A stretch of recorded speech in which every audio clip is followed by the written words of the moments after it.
모두 일어서십시오. 입당 성가는 독창자가 하겠습니다.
성부와 성자와 성령의 이름으로.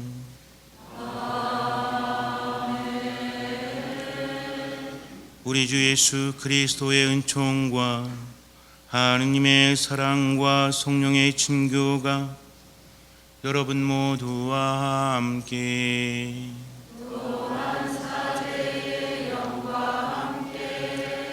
참 예수님, 지난 한 주간 주님 안에서 잘 지내셨어요? 네. 우리는 행복할까요? 여러 가지 상황들, 또 내가 처한 그런 경우에 우리는 다른 사람과 비교를 많이 합니다.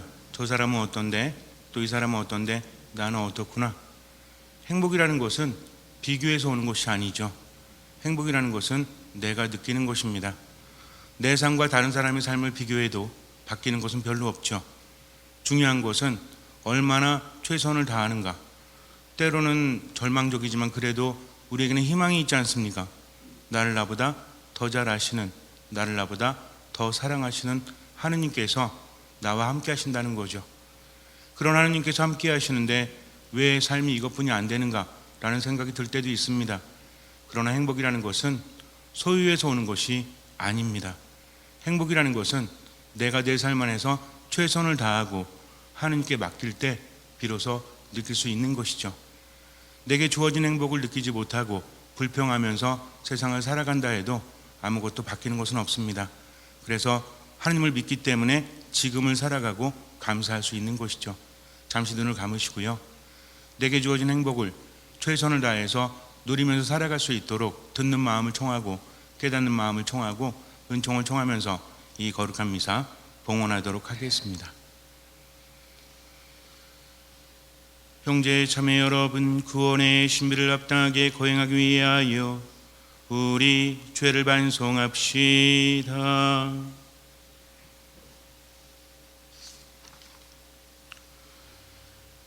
진심으로 뉘우치는 사람을 용서하러 오신 주님, 자비를 베푸소서.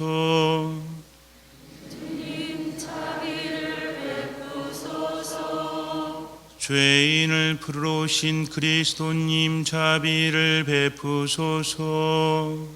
그리스도님, 자비를 베푸소서.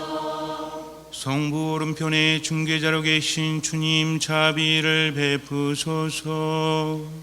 주님, 자비를 베푸소서. 전능하신 하느님, 저희에게 자비를 베푸시어 죄를 용서하시고 영원한 생명으로 이끌어 주소서. 아멘. 하늘 높은 데서는 하느님께 영광, 땅에서는 주님께서 사랑하시는 사람들에게 평화. 주 하느님, 하늘의 임금님, 전능하신 아버지 하느님, 주님을 기리나이다. 찬미하나이다. 주님을 풍성하나이다. 찬양하나이다. 주님 영광 크시오니 감사하나이다. 주 하느님 성부의 아드님 세상의 죄를 없애시는 주님 저희에게 자비를 베푸소서. 세상의 죄를 없애시는 주님 저희의 기도를 들어주소서. 성부 오른편에 앉아 계신 주님 저희에게 자비를 베푸소서. 홀로 거룩하시고 홀로 주님이시며 홀로 높으신 예수 그리스도님 성령과 함께 아버지 하나님의 영광 안에 계시나이다. 아멘. 기도합시다. 주님의 넘치는 청으로 언제나 저희와 함께 하시어 저희가 끊임없이 좋은 일을 하도록 이끌어 주소서. 성부와 성령과 함께 천주로서 영원히 살아계시며 다스리시는 성자 우리 주 예수 그리스도를 통하여 비나이다.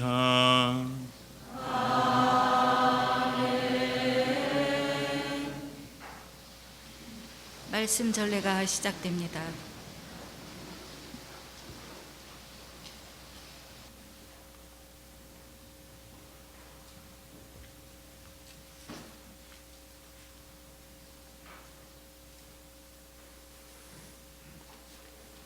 이사야서의 말씀입니다. 만군의 주님께서는 이 산 위에서 모든 민족들을 위하여 살찐 음식과 잘 익은 술로 잔치를, 살찌고 기름진 음식과 잘 익고 잘 거른 술로 잔치를 베푸시리라. 그분께서는 이 산 위에서 모든 결례들에게 씌워진 너울과 모든 민족들에게 덮인 덮개를 없애시리라. 그분께서는 죽음을 영원히 없애버리시리라. 주 하느님께서는 모든 사람의 얼굴에서 눈물을 닦아내시고 당신 백성의 수치를 온 세상에서 치워주시리라. 정녕 주님께서 말씀하셨다. 그 날에 이렇게들 말하리라. 보라, 이분은 우리의 하느님이시다. 우리는 이분께 희망을 걸었고 이분께서는 우리를 구원해 주셨다. 이분이야말로 우리가 희망을 걸었던 주님이시다. 이분의 구원으로 우리 기뻐하고 즐거워하자. 주님의 손이 이 산 위에 머무르신다. 주님의 말씀입니다.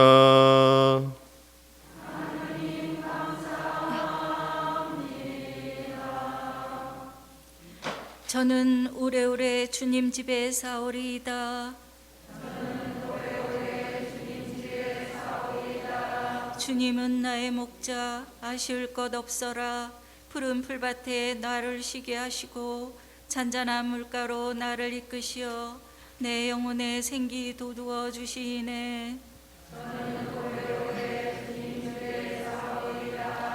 당신 이름 위하여 나를 바른 길로 이끌어 주시네. 어둠의 골짜기를 간다 하여도 당신 함께 계시오니 두려울 것 없나이다. 당신의 막대와 지팡이 저에게 위안이 되나이다. 원수들 보는 앞에서 제게 상을 차려주시고 머리에 향유를 발라주시니 제 술잔 넘치도록 가득하옵니다. 제 한평생 모든 날에 은총과 자애만이 따르리니 저는 오래오래 주님 집에 사오리이다.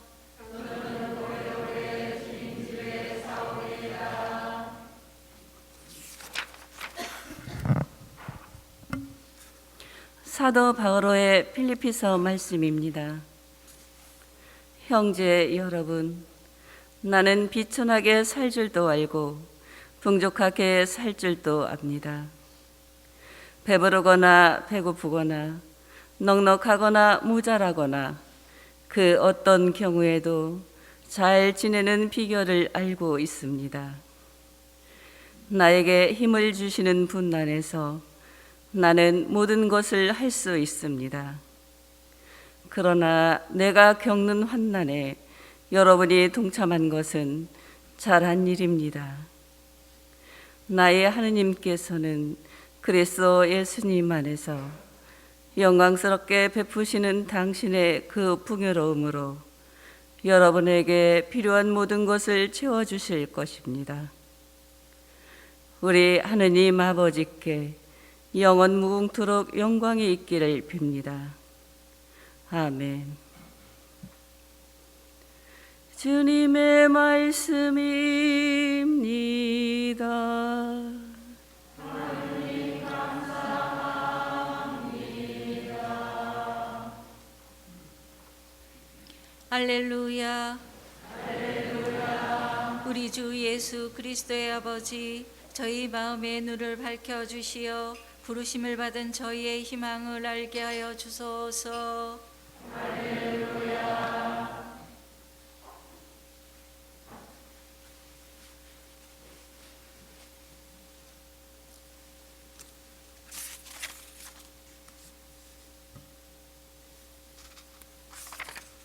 주님께서 여러분과 함께 마태오가 전한 거룩한 복음입니다. 주님 영광 받으소서. 그때 예수님께서는 여러 가지 비유로 속사제들과 백성의 원로들에게 말씀하셨다. 하늘나라는 자기 아들의 혼인잔치를 베푼 어떤 임금에게 비길 수 있다. 그는 종들을 보내어 혼인잔치에 초대받은 이들을 불러오게 하였다. 그러나 그들은 오려고 하지 않았다. 그래서 다시 다른 종들을 보내며 이렇게 일렀다. 초대받은 이들에게 내가 잔치상을 이미 차렸소.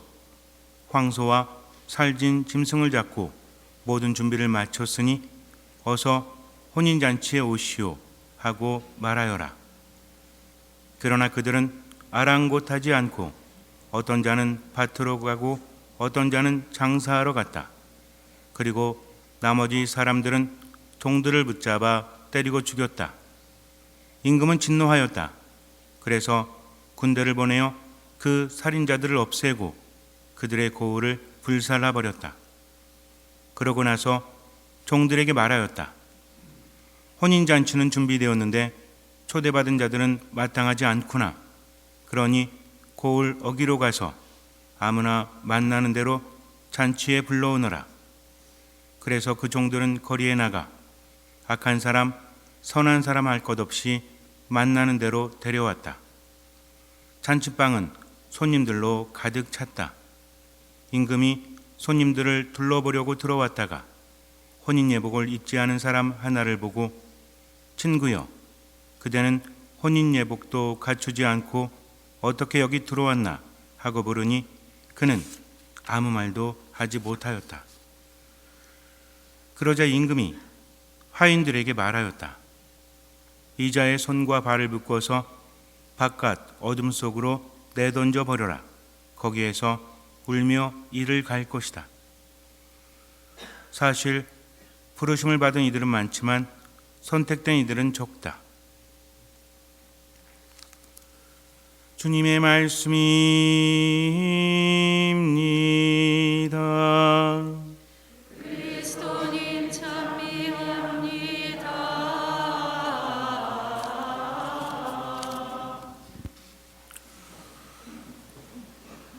1962년에 중앙아메리카의 한 작은 나라에서 한 소년이 태어납니다. 소년은 나이가 들면서 사제가 너무나 되고 싶었어요. 신부님이 되어서 하느님의 일을 해야 되겠다. 참으로 심성도 곱고 정말 올곧은 아이였습니다. 그러나 아이에게는 사제가 될 수 없는 치명적인 점이 하나 있었어요. 양팔이 없었다는 것입니다. 사제가 되기 위해서는 엄지하고 검지가 있어야 되는데 미사를 봉헌하고 성체를 분배하고 이렇게 하기 위해서는 또 강복을 하고, 하지만 소년에게는 두 팔이 없었습니다. 왜냐하면 아이가 태어날 때 그의 어머니가 그를 잉태했을 때 입덧이 너무나 심했대요. 그래서 입덧을 방지하는 탈리도마이드인가 그런 약이 있대요. 이것을 복용했다고 합니다. 입덧은 줄었지만 그 부작용으로 인해서 기형적인 아이가 태어났던 거죠. 청천벽력이었습니다. 세상의 모든 아빠 엄마들이 아이가 태어날 즈음이 되면 무엇을 바라죠? 우리 아이가 태어나서 정말 공부 열심히 해가지고 너무 잘해서 좋은 대학 가서 나중에 훌륭한 사람이 됐으면 좋겠다? 우리 아이가 운동을 잘해서 마치 손흥민처럼 우리나라를 빛낼 그런 운동선수가 됐으면 좋겠다? 아니죠? 뭐예요? 건강하기만, 그리고 무사하게만, 정상적으로만 태어나라. 그러면 아빠 엄마는 더 이상 바랄 것이 없다 하죠? 물론 태어난다면 다릅니다. 인간의 욕심이라는 것이 그렇게 태어나면 하느님 감사하면서도 어때요? 처음에는 정말 태어난 것만으로도 은총이니까 그저 건강하게만 자라라 라고 말하지만 아이가 자라면서 자꾸만 욕심을 부리죠. 그래서 아이에게 내 꿈을 이루게 하려는 그런 마음도 있지 않습니까? 나쁘다는 거 아닙니다. 인지상정이에요. 부모도 아이도 배우면서 나아가는 거니까. 우리가 살면서 가장 중요한 건 뭐냐면 뭔가 실수할 수 있고 잘못할 수 있습니다. 하지만 중요한 것은 그 과정 안에서 배워야 한다는 거죠. 나이가 든다는 것은 많이 배운다는 겁니다. 하느님 안에 머문다는 것은 하느님께로부터 배운다는 거죠. 듣는 마음이라는 것은 바로 이거예요. 듣느냐 듣지 않느냐는 어디에 달려 있을까요? 누구나 다 듣는 것 같습니다. 그러나 진정으로 듣는 마음을 가진 사람은 배운다는 거죠. 그러면서 하느님의 뜻대로 세상을 살아가지만 듣는 마음이 없는 사람은 듣기는 하되 배우지를 않습니다. 그래서 아무것도 바뀌지 않는다는 거죠. 중요한 겁니다. 삶이라는 것은 완전하지 않지만 어쨌든 듣는 마음으로 살다 보면 배우게 됩니다. 부모하고 자식도 마찬가지라는 거죠. 이것을 배우지 못하면 하나님의 뜻대로 살아가지 못할 뿐만 아니라 문제가 생긴다는 겁니다. 제대로 듣고 제대로 배웠다면 부모 자식 간에도 관계가 제대로 정립이 돼요. 근데 이게 되지 않으니까 서로가 배우지 않고 고집을 부리니까 문제가 발생한다는 거죠. 배우자하고의 관계도 마찬가지입니다. 세상 모든 게 다 그래요. 그래서 듣는 마음이라는 것은 단순히 신앙적인 차원이 아니라 삶 안에서도 우리에게 많은 지혜를 준다는 거죠. 어쨌든 이 아이는 어릴 때 그렇게 태어났기 때문에 부모님은 가슴이 철렁했죠. 아니 어떻게 이 세상을 살아갈 수 있는가 말인가. 더군다나 팔 하나도 아니고 둘이 없었으니 너무나 슬펐어요. 하지만 어쩔 수 있겠습니까? 이 어머니는 신앙심이 매우 깊은 사람이었어요. 그래서 아이에게 늘 이렇게 말합니다. 너는 우리에게 있어서 하느님께서 주신 거야. 우리들의 소유물이 아니라 하느님께서 우리를 만나게 하셨고 우리에게 주신 그런 선물이니까 너는 하느님 안에서 기쁘게 살도록 해라. 늘 모든 것에 감사하며 살도록 해라. 우리가 이해할 수 없지만 하느님께서 함께 하시고 우리에게 행복을 주시니까 그저 최선만 다하도록 해라 라고 말을 했습니다. 아이는 별로 구김살이 없었어요. 엄마와 함께 늘 기도하면서 하느님 안에 머물려고 했습니다. 나이가 들면서 슬프기도 했죠. 두 팔이 없다는 것은 처음에는 잘 몰랐죠. 그렇게 태어났으니까. 살다가 팔을 잃어버린 것이 아니라 애초에 그렇게 태어났기 때문에 자연스러운 줄 알았어요.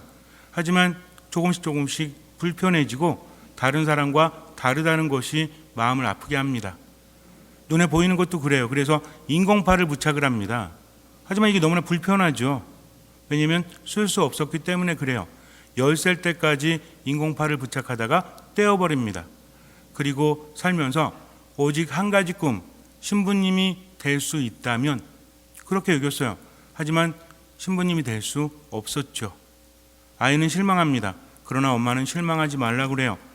신부님이 되지 못해도 하나님의 뜻대로 살아갈 수 있는 길이 얼마든지 있으니까 아이는 자기가 잘할 수 있는 것이 무엇인지 찾아보기 시작을 합니다. 두 팔이 없었기 때문에 제약이 너무나 많았어요. 하지만 아이에게는 좋은 목소리가 있었습니다. 그래, 내가 노래로서 어떤 일을 해야 되겠다. 노래 안에서 행복을 찾고 하느님의 일을 해야지 라고 하면서 노래 연습을 합니다. 그런데 노래만 가지고 안 되죠. 뭐가 있어야 돼요? 악기가 있어야죠.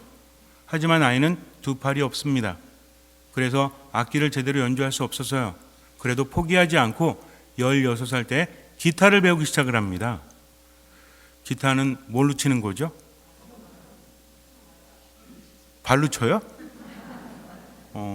예, 그래요. 이 아이는 두 발이 있었기 때문에 손은 없지만 그래서 기타를 뉘어놓고 두 발로 기타를 치기 시작을 합니다. 쉬웠을까요? 여러분들 기타를 잘 치시거나 또는 지금 열심히 배우고 있는 분도 있으시겠지만 두 팔로 치는 것도 힘듭니다. 코드를 잡고 리듬을 맞추고 이렇게 하면서 뭐 살갗이 까지는 거 아무것도 아니죠. 그 리듬을 배운다는 것이 너무나 어려워요. 조금 하다가 포기하지 않습니까? 그래서 기타를 집에 사놓고 녹슬어서 줄 갈고 또 녹슬어서 줄 갈고 이것을 반복하면서 그냥 오랜 세월 속에 골동품이 돼가는 경우도 있어요. 결코 쉽지가 않습니다. 하지만 아이는 두 발을 가지고 기타를 연주하기 시작을 합니다. 사람들은 저게 가능할까라는 생각을 했어요. 하지만 가능했습니다. 아이는 나중에 기타를 훌륭하게 연주하면서 노래를 합니다. 그렇게 가수가 됐어요. 일반적인 노래뿐만 아니라 생활성가, 복음성가라고 하죠. 이걸 부르면서 많은 사람들에게 감동을 줍니다. 그러다가 1987년에 교황 요한 바오로 2세 앞에서 연주를 하게 돼요. 교황님은 그 연주를 듣고 너무나 놀랐습니다. 거기 있던 사람들은 정말 아름다운 노래와 아름다운 연주 때문에 감동을 해요. 그 외에도 미국 대통령을 비롯해서 수많은 사람들에게 상을 받고 그리고 연주 활동을 합니다. 지금도 그 사람이 있어요. 토니 멜란데즈라는 사람입니다. 그래서 여러분들 자료를 찾아보시면 연주하는 동영상이 있을 거예요. 너무너무 아름답고 너무너무 정말 감동적입니다. 더 감동적인 것은 그 사람의 삶이 그랬다는 거죠. 1962년생이니까 지금도 활발하게 활동을 하고 있습니다. 이 사람은 늘 하느님께 감사하면서 그렇게 살았습니다. 힘들고 괴로워도 내게 주어진 것을 통해서 어떤 일을 할 수 있을까? 그러다 보니까 자신의 삶도 행복하고 하느님 안에 머물 수 있었다는 거죠. 하느님과 우리의 관계는 과연 무엇일까요? 우리는 너무나 기본적으로 정해놓고 나서 하느님을 대할지도 몰라요. 하느님은 나를 사랑하시고 그분께는 모든 것이 가능하니까 이 정도는 주셔야지 라고 생각을 합니다. 그래서 몇십 년 동안 신앙생활하면서 열심히 기도했지만 주지 않으셨다고 실망하기도 하고 또 어때요? 하느님을 떠나기도 하죠. 요즘에 코로나19 때문에 우리가 미사를 제대로 봉헌하지 못하고 지내니까 어때요? 자꾸만 뭐가 사라지는 것 같아요? 믿음이 사라지는 것 같아요.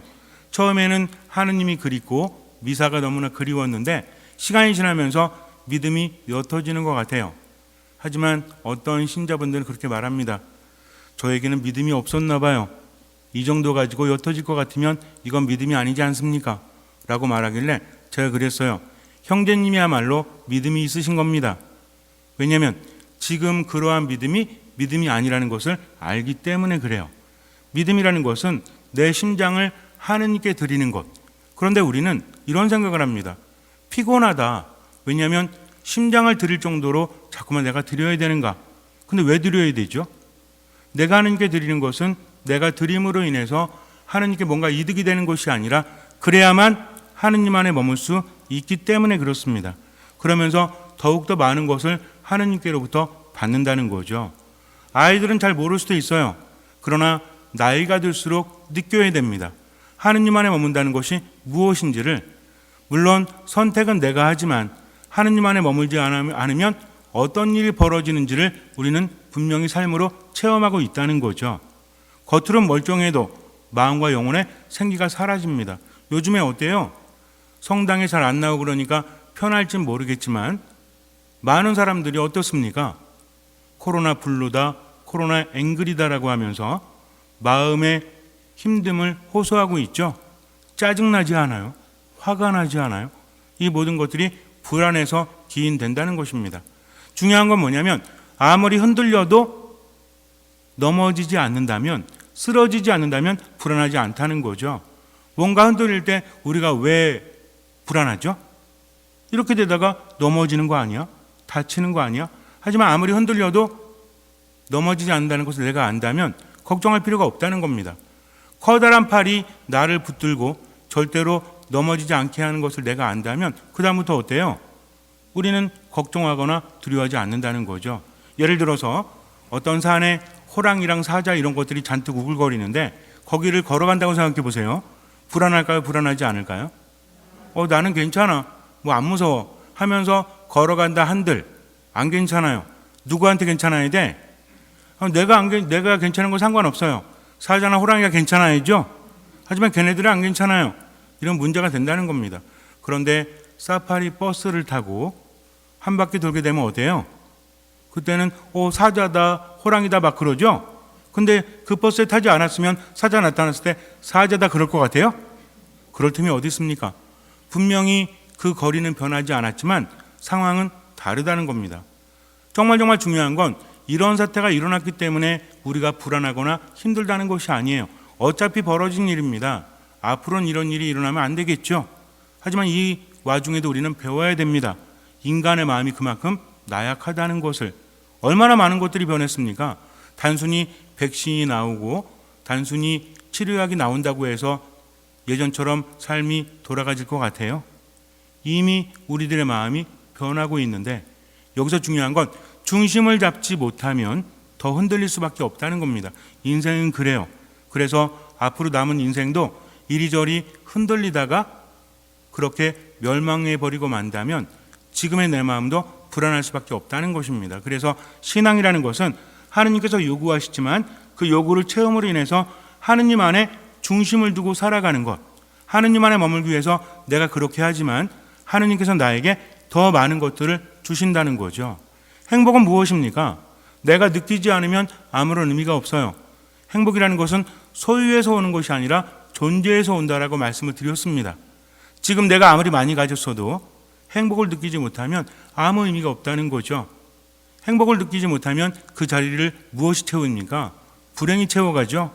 요즘에 어떠세요? 아침부터 저녁까지 많이 웃으세요? 아니면 많이 짜증내고 슬퍼하고 부정적이고 내가 불안하니까 상대방도 죽이면서 그렇게 살아가고 있다면 뭔가가 잘못됐다는 거죠. 내가 어쩔 수 있어요? 없어요? 어쩔 수 없습니다. 한계가 있습니다. 어느 정도 버틸 수는 있어요. 그러나 무엇이 없으면, 중심이 없다면 인간이라는 존재는 혼자 살아갈 수 없죠. 인간들끼리도 혼자 살아갈 수 없지만 하느님 없이는 정말 살아갈 수 없습니다.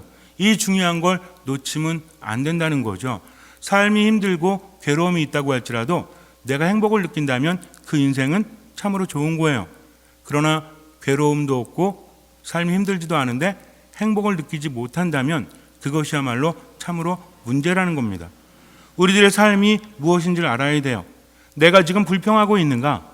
지금 내가 만족하지 못하고 있는가? 그렇다면 왜 그런가? 우린 답을 알고 있죠. 많은 사람들은 답을 몰라요. 왜 그런지 몰라요. 그러니까 재미있는 거 찾고 이것저것 해보지만 시간만 낭비합니다. 우리는 알고 있다는 거죠. 어떤 사람이 행복합니까? 하느님 안에 머무는 사람, 삶의 중심을 거기에 두고 살아가는 사람. 그러면 세상이 변하는 것이 아니라 내가 변합니다. 세상이 다르게 느껴질 수밖에 없다라는 거죠. 지금 나는 어떻게 살고 있죠? 감사하며 살고 있나요? 하느님께 중심을 두고 살고 있나요? 아니면 좋은 거 알지만 그게 쉽습니까? 하면서 시간 속에서 절망 속으로 빠져들고 있지는 않습니까? 내가 하는 말이 얼마나 중요한지 아세요? 아무 생각 없이 던질 수도 있지만 그 말의 중요성을 알면 우리는 아무 생각 없이 던질 수 없습니다. 뭐 어차피 삶이란 그런 건데 열심히 하고 싶은데 잘 안 됩니다. 결국 어떻게 하겠다는 얘기죠? 열심히 하지만 안 되니까 안 하겠다는 얘기죠?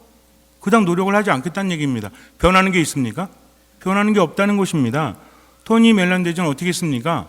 두 발을 가지고 기타 연주를 했습니다. 이건 가능하지 않습니다. 그러나 최선을 다했기 때문이죠. 그럼 왜 반로했죠? 좀 뭔가 신기한 걸 보여주려고? 팔이 없었기 때문에 그렇죠. 팔이 없기 때문에 나는 왜 이렇게 태어났어 하면서 부정적으로 삶을 보냈다면 그런 훌륭한 가수가 될 수 없었을 거예요. 하지만 최선을 다했고 그 최선이 기적을 만들어냈습니다. 이 최선을 다하게 도와준 게 뭐예요? 그의 믿음이요? 그의 삶의 자세였다는 거죠. 하느님이 없었다면 이것은 가능하지 않습니다. 모든 것에 감사하면서 최선을 다할 수 있었고 이 최선이 기적을 만들어낼 수 있었다는 거죠. 최선은 아무나 할 수 있는 게 아니에요. 삶이 불안하고 힘든데 어떻게 최선을 다합니까? 최선이라는 것은 어떤 사람이 한다? 중심이 잡혀있는 사람. 오늘 제2독서에서 우리에게 뭐라고 하죠? 사도 바오로가 말합니까? 말하지 않습니까? 그 어떠한 경우에도 잘 지내는 비결을 나는 알고 있습니다.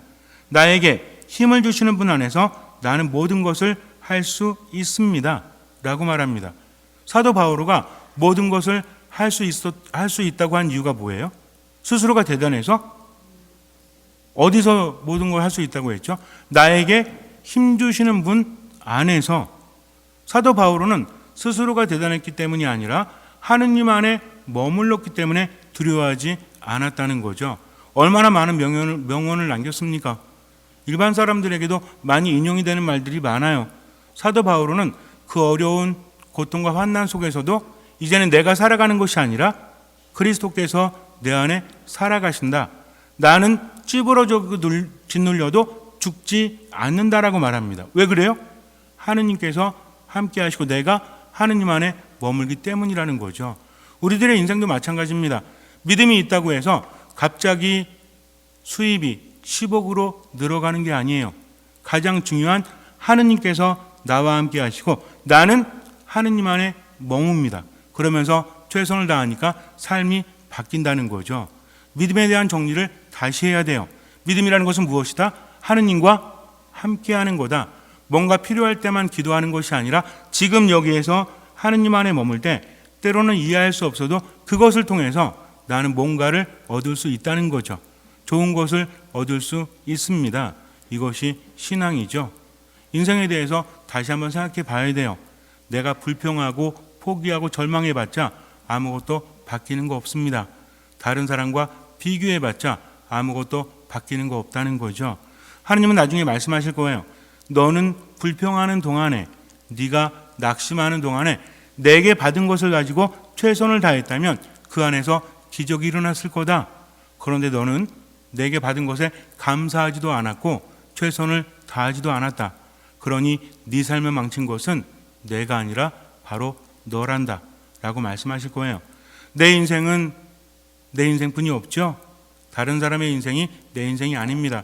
그래서 믿음이라는 것은 하느님과 함께하면서 어디서 최선을 다한다?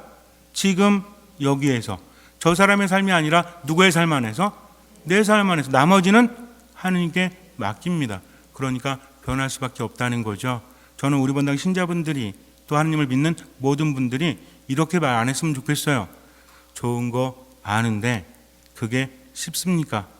라고 말할 동안에 기도하고 최선을 다하십시오. 그럴 때 기적은 일어날 수 있는 거죠. 하느님께서 무엇을 보십니까? 마음에 있는 뭘 보세요? 믿음을 보십니다. 그래서 예수님께서 치유하실 때마다 뭐라고 하셨죠? 너의 믿음이 너를 구원하였다. 우리는 어떤 믿음을 가지고 있죠? 그럼 믿음이 있어야 돼요. 이 믿음은 무엇입니까? 내가 간절히 원하면 될 것이다. 믿음이 뭐라고 했죠? 하느님 안에 머무는 거라고 했습니다. 믿음에 대해서 너무나 추상적으로 생각하면 안 돼요. 내게 믿음이 있다면 나는 하느님 안에 머무는 거예요. 어떤 마음을 가지고? 듣는 마음을. 하느님께서 나를 나보다 더 잘하시고 사랑하시니까 이 고난을 통해서도 성장하기를 바라시겠지. 그러니까 뭘 다해야 되겠다? 최선을 다해야 되겠다 하니까 뭘 하지 않습니까? 불평을 하지 않고 판단을 하지 않는다는 거죠. 물론 100% 완벽할 수는 없습니다. 때로는 어때요? 때로는 짜증도 나고 때로는 화도 나고 때로는 뭐도 나와요? 욕도 나오죠. 하지만 깨달았을 때 어떻게 합니까? 이거 아닌 것 같아. 그러니까 최선을 다해야지 하면서 하느님 안에 머물고자 한다면 그때그때마다 뭘 잡는 겁니까? 중심을 잡는 거예요. 아이들이 운동을 배울 때도 제가 예전에 스케이트장을 가면 아주 오래전이지만 아이들이 빙글빙글 돌아요. 다 김연아처럼 되고 싶어가지고 조그만 아이들이 빙글빙글 돕니다. 그럼 넘어질까요? 안 넘어질까요? 넘어지죠. 그리고 한 달, 두 달, 세 달 지나고 가보면 하다가 포기한 애들은 계속 넘어지고 그냥 그 수준에 머문 거죠. 넘어져도 일어나서 계속 중심을 잡으려고 했던 애들은 이제 잘합니다. 제가 물어봤다고 했죠. 아니 어떻게 그렇게 잘 도니 안 어지럽니 그랬더니 뭐라 그래요? 텔레비전에서 김연아 선수도 말했지만 한 곳만 바라봅니다. 그러니까 처음에는 어지러도 나는 중심을 잃지 않고 나중에는 어지럽지 않습니다라고 해요. 우리도 마찬가지입니다. 처음에 안 될 수밖에 없어요. 그게 세상입니다. 그러나 하느님께 믿음을 두기 때문에 뭘 잡는다? 중심을 잡는다는 거죠. 중심은 언제 잡아요? 내일? 모레? 지금 잡는 거예요. 지금 최선을 다하고 나머지는 어떻게 될지 모르지만 그래도 지금 최선을 다하면 나머지는 주님께서 이끌어 주신다. 그러니까 지금 힘 아끼지 말고 뭘 다해라? 최선을 다해서 하느님 안에 머물도록 해라. 하느님께서 원하시는 삶을 지금 살려고 최선만 다하면 나머지는 주님께서 이끌어 주십니다. 이게 믿음이에요. 그러면 힘들까요? 안 힘들까요? 처음에 힘들죠. 근데 인생이란 게 그래요. 신앙이 아니더라도요. 힘 아껴놓잖아요. 나중에 더 힘들어져요. 힘을 다했더니 어때? 마라톤 할 때도 어때요? 마라톤 할 때도 힘들 때 어떻게 해야 돼요? 뭐 해보신 분이 별로 없으시겠지만 저도 뭐 많이 해보진 않았지만 데드포인트라고 있습니다. 4점이라고 하죠. 이게 뭐냐면 줄고 같은 거야. 근데 여기서 멈춰버리잖아요. 그럼 편해질지 모르겠지만 또 힘들어요. 근데 이거를 지나잖아요. 4점이라고 죽는 점, 데드포인트. 이걸 넘었으면 세컨드 윈드라고 합니다. 세컨드 윈드가 뭐예요? 두 번째 바람이라는 거죠. 이제는 안 힘들어요. 이제는 몸이 오히려 기쁨을 느낀다고 합니다. 물론 처음 마라톤 텄는데 그렇게 하면 죽을지도 몰라요. 그거는. 하지만 평상시에 열심히 노력하고 준비한다면 그 다음이 바뀐다는 거죠. 우리도 마찬가지입니다. 하느님께 희망을 뒀다면 지금 어떻게 해라? 힘 아끼지 말고 최선을 다해라. 그러면 나머지는 주님께서 채워주신다. 이렇게 된다면 삶은 얼마나 역동적인지 몰라요. 삶은 얼마나 활기차고 생기가 넘쳐오르고 재밌는지 몰라요. 그렇지 않으니까 아껴두려고 하고 혼자 고민만 하고 있으니까 아무것도 되지 않습니다. 그래서 이번 한 주간만이라도 뭐 하지 말고 고민하지 말고 하느님 안에서 뭘 아끼지 말고 힘을 아끼지 말고 그분의 뜻이 이루어질 수 있도록 최선을 다한다 하셨죠? 아끼지 말라고 했죠? 무슨 얘기입니까? 내가 화해해야 되겠다 하면 어떻게 하면 돼요? 무조건 화해하면 돼요. 내가 화해의 손길을 청했을 때 저 사람이 거부하면 어떻게 하나 하면서 하지 않는다면 그건 뭘 아끼는 겁니까? 힘을 아끼는 거죠. 그리고 최선을 다해서 내가 하는 일에 대해서도 정말 뭔가를 건다는 마음으로 힘을 아끼지 않는다면 그 다음 하느님께서 채워주십니다. 이것은 여러분만 아세요. 각자의 마음을 통해서 하시는 말씀 외면하지 말고 최선을 다하면 됩니다. 나머지는 하느님께 맡기는 거죠. 이것이 무엇이다? 이것이 믿음이라는 거죠. 잠시 눈을 감으세요. 믿음은 무엇입니까? 믿음은 하느님 안에 머무는 건데요.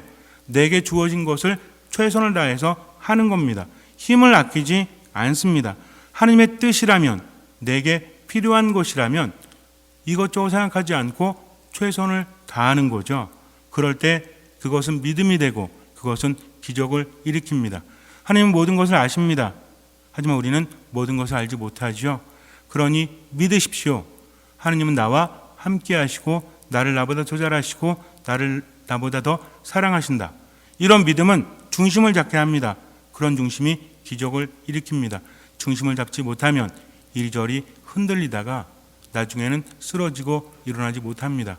그러니 하느님께 믿음을 두고 최선을 다해서 내 삶을 감사하면서 행복하게 사십시오. 그리고 하나님을 위해서 할 수 있는 일이 있다면 최선을 다해서 힘 아끼지 말고 그것을 하십시오. 주님께서는 그 믿음을 보시고 우리 삶에 놀라운 기적을 일으켜 주실 것입니다. 아멘.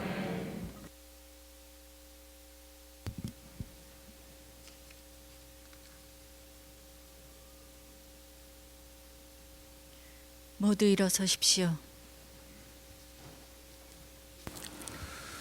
전능하신 천주 성부 천주의 창조 주를 처음 믿나이다. 성령으로 나로 동정 마리아께 되돌아나시고 본시로 빌라도 통치 아래서 고난을 받으시고 십자가에 못 박혀 돌아가시고 묻히셨으며 저승에 가시어 사흘날에 죽은 이들 가운데서 부활하시고 하늘에 올라 전능하신 천주 성부 오른편에 앉으시며 그리로부터 산 이와 죽은 이를 심판하러 오시리라 믿나이다. 성령을 믿으며 거룩하고 보편된 교회와 모든 성인의 통복을 믿으며 죄 용서와 육신의 부활을 믿으며 영원한 삶을 믿나이다. 아멘. 형제 자매 여러분, 우리에게 필요한 것들을 채워주신 하나님 아버지께 감사드리며 우리의 바람을 아뢰읍시다. 교회를 위하여 기도합시다. 희망이신 주님, 주님께 희망을 두고 살아가는 교회를 이끄시어 주님의 잔치에 이웃을 초대하여 기쁨과 희망을 함께 나누고 주님께서 베푸시는 풍요를 널리 전하게 하소서. 우리나라의 평화를 위하여 기도합시다. 보호자이신 주님, 70년을 남과 북으로 갈라져 세계 정세에 많은 영향을 받는 저희 민족을 보살펴 주시어 진리를 찾고 따르며 일치와 평화를 위하여 나아가게 하소서. 생명 조작 없는 세상을 위하여 기도합시다. 생명의 주인이신 주님, 저희를 주님 사랑으로 지켜주시어 비록 미약하지만 온전한 생명인 배아를 진심으로 받아들이고 그 권리를 침해하지 않게 하소서. 본당 공동체를 위하여 기도합시다. 구원자이신 주님, 전교의 달을 지내는 저희 본당 공동체를 굽어보시어 성경은 물론 사도들이 설교와 모범과 제도로 전해준 것들을 잘 익히고 널리 전하게 하소서. 피난처이신 주님, 주님께 의탁하는 자녀들의 바람을 너그러이 들어주소서. 우리 주 그리스도를 통하여 비나이다.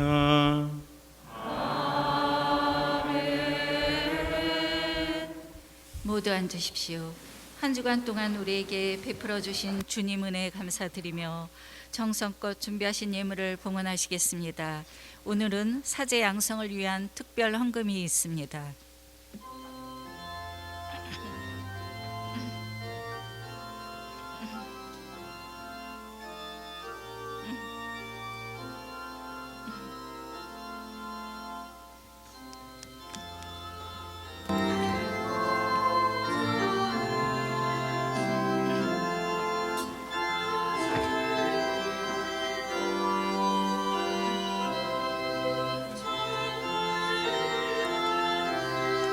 오늘의 주 하느님 찬미 받으소서. 주님의 덕으로 은혜로 저희가 땅을 거둔 이 빵을 주님께 바치오니 생명의 양식이 되게 하소서. 하느님끼리 찬미 받으소서.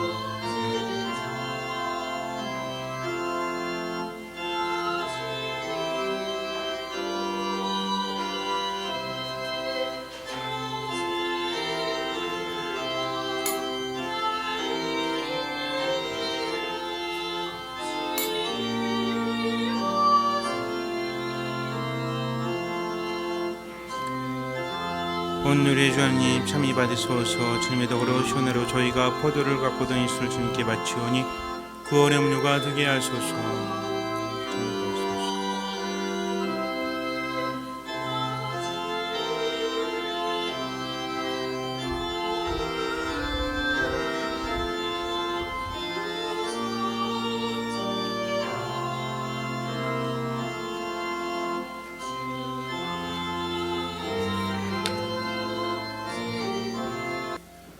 형제 자매 여러분, 우리가 바치는 이 제사를 전능하신 하느님 아버지께서 기꺼이 받아주시도록 기도합시다. 사제의 손으로 바치는 이 제사가 주님의 이름에는 찬미와 영광이 되고 저희와 온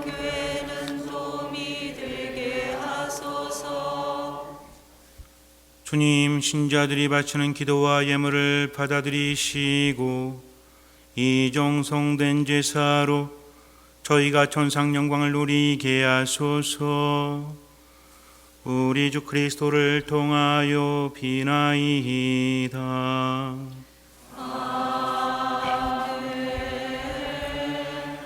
주님께서 여러분과 함께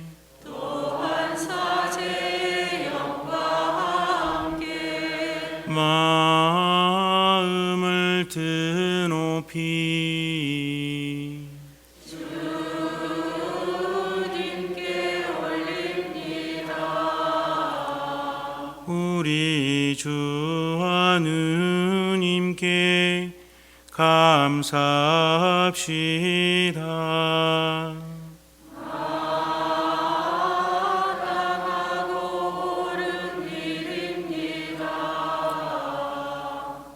거룩하신 아버지, 전능하시고 영원하신 주 하느님,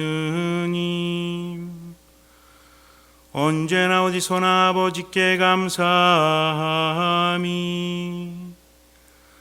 참으로 마땅하고 옳은 일이며 저희 도리요 구원의 길이옵니다.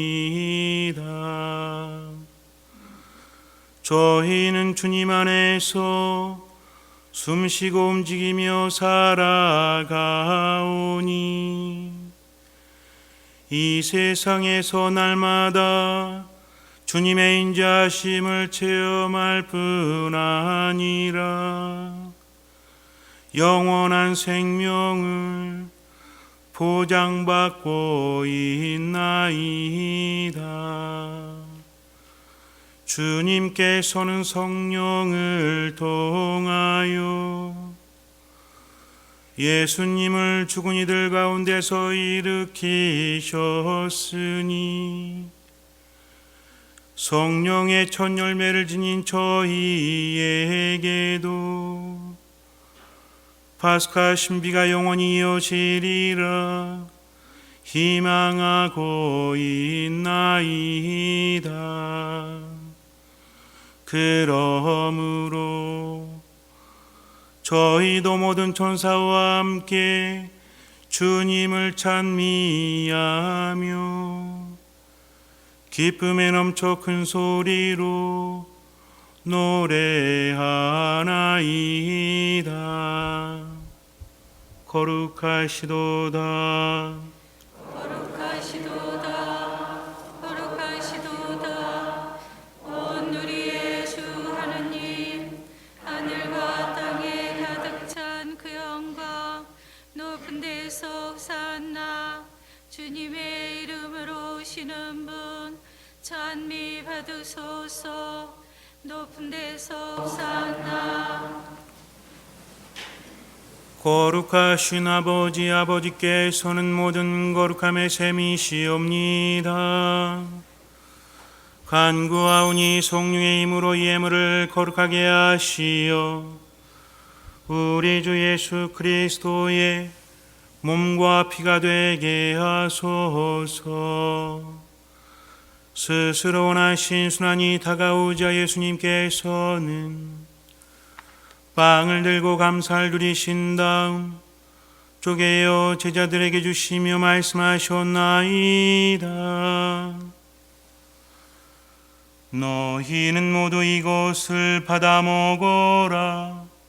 이는 너희를 위하여 내어줄 내 몸이다.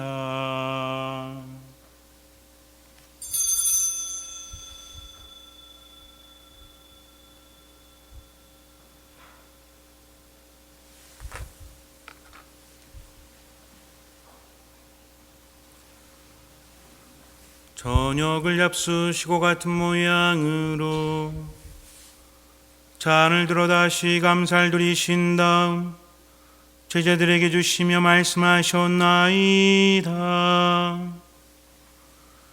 너희는 모두 이것을 받아 마셔라. 이는 새롭고 영원한 계약을 맺는 내 피의 잔이니 죄를 사하여 주려고 너희와 많은 이를 위하여 흘릴 피다. 너희는 나를 기억하여 이를 행하여라.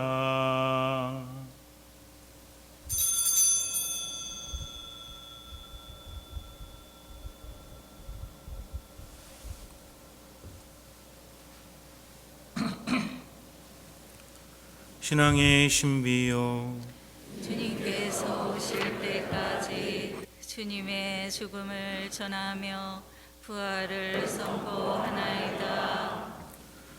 아버지, 저희는 그리스도의 죽음과 부활을 기념하며 생명의 빵과 구원의 잔을 봉헌하나이다. 또한 저희가 아버지 앞에 나와 봉사하게 하시니 감사하나이다. 간절히 청하오니 저희가 그리스도의 몸과 피를 받아 모시어 성령으로 모두 한 몸을 이루게 하소서. 주님, 온 세상에 널리 퍼져 있는 교회를 생각하시어 교황 프란치스코와 저희 지금 마티아와 리노와 요한과 모든 성직자와 더불어 사랑의 교회를 이루게 하소서. 부활의 희망 속에 고요히 잠든 교우들과 세상을 떠난 다른 이들도 모두 생각하시어 그들이 주님의 빛난 얼굴을 배우게 하소서. 저희에게도 자비를 베푸시어 영원으로부터 주님의 사랑을 받는 하느님의 어머니 복되신 동정 마리아와 그 배필이신 성 요셉과 복된 사도들과 모든 성인과 함께 영원한 삶을 누리며 성자 예수 그리스도를 통하여 아버지를 찬양하게 하소서.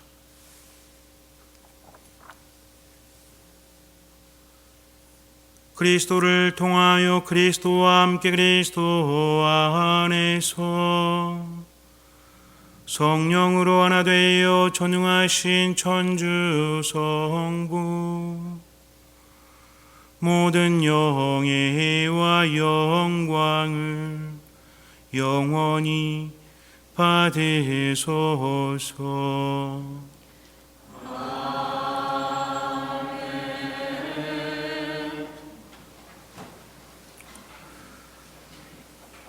하느님의 자녀 되어 구세주의 분부대로 삼가래오니 하늘에 계신 우리 아버지, 아버지의 이름이 거룩히 빛나시며 아버지의 나라가 오시며 아버지의 뜻이 하늘에서와 같이 땅에서도 이루어지소서.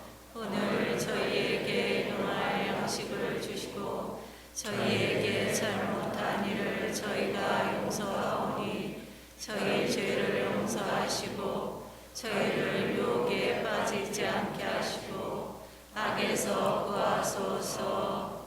주님, 저희를 모든 악에서 구하시고 한평생 평화롭게 하소서. 주님의 자비로 저희를 언제나 죄에서 구원하시고 모든 시련에서 보호하시어 복된 희망을 품고 구세주 예수 그리스도의 재림을 기다리게 하소서. 주님께 나라와 권능과 영광이 영원히 있나이다. 주 예수 그리스도님 일찍이 사도들에게 말씀하시기를 너희에게 평화를 두고 가며 내 평화를 주노라 하셨으니 저희 죄를 헤아리지 마시고 교회의 믿음을 보시어 주님의 뜻대로 교회를 평화롭게 하시고 하나 되게 하소서. 주님께서는 영원히 살아계시며 다스리시나이다. 아멘. 주님의 평화가 항상 여러분과 함께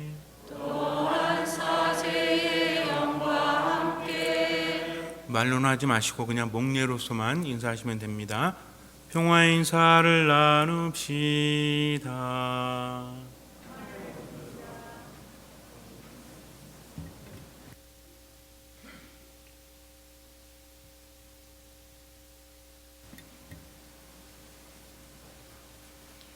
하느님의 어린 양, 세상의 죄를 없애시는 주님, 자비를 베푸소서.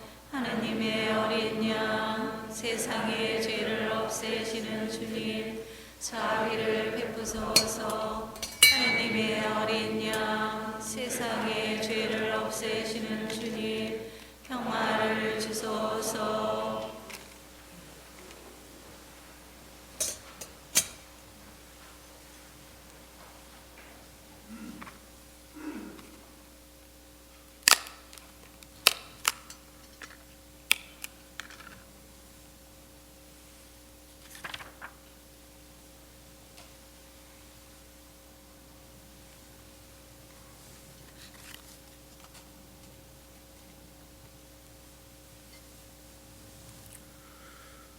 보라, 하느님의 어린 양, 세상의 죄를 없애시는 분이시니 이 송찬에 초대받은 이는 복되도다.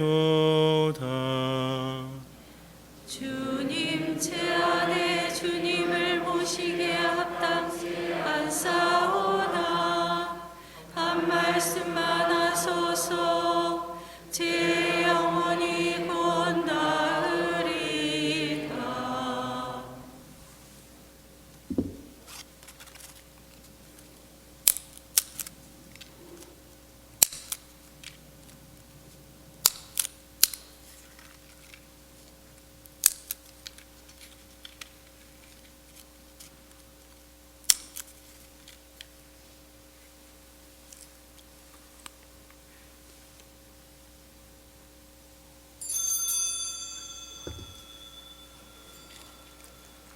그리스도의 몸, 거룩한 성체를 받아 모시는 시간입니다.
기도합시다.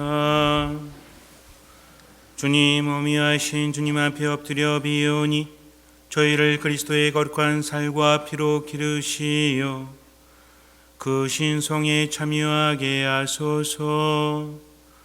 우리 주 그리스도를 통하여 비나이다.